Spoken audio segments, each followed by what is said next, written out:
pembelajaran kita yaitu mampu menelaah mengenai materi perdagangan internasional. Perdagangan internasional adalah proses pertukaran barang dan jasa antara dua negara atau lebih dengan tujuan mendapatkan keuntungan atau laba. Kegiatan tukar-menukar barang atau jasa dilakukan antara dua negara atau lebih untuk memenuhi kebutuhan bersama melalui kegiatan ekspor dan impor. Aktivitas menjual barang dari dalam negeri ke luar negeri disebut dengan ekspor, sedangkan aktivitas menjual barang dari luar negeri ke dalam negeri disebut dengan impor. Perdagangan internasional dilakukan untuk memenuhi kebutuhan suatu negara akan barang atau jasa yang tidak dapat dihasilkan di dalam negerinya karena faktor.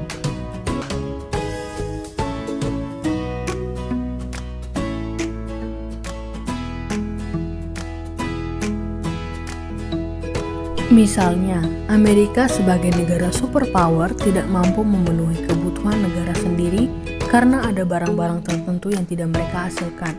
Amerika tidak dapat memproduksi minyak sehingga mereka membeli minyak dari Timur Tengah, dan sebaliknya negara Timur Tengah membutuhkan barang dari negara lain.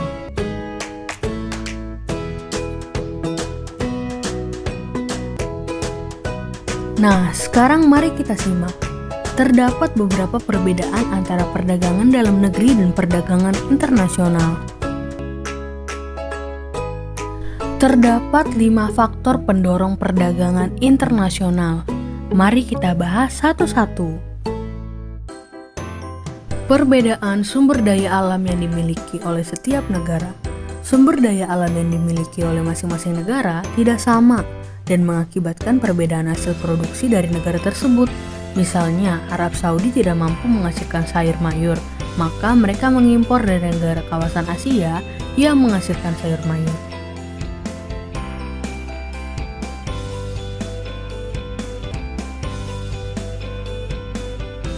Keunggulan yang dimiliki oleh suatu negara dilihat dari keunggulan sumber daya alamnya, yang disebut sebagai keunggulan absolut atau absolute advantage. Keunggulan absolut adalah kemampuan suatu negara untuk memproduksi barang atau jasa yang tidak dapat diproduksi oleh negara lain. Demikianlah pembelajaran kita pada hari ini dengan materi perdagangan internasional. Sampai jumpa di pembelajaran berikutnya. Terima kasih.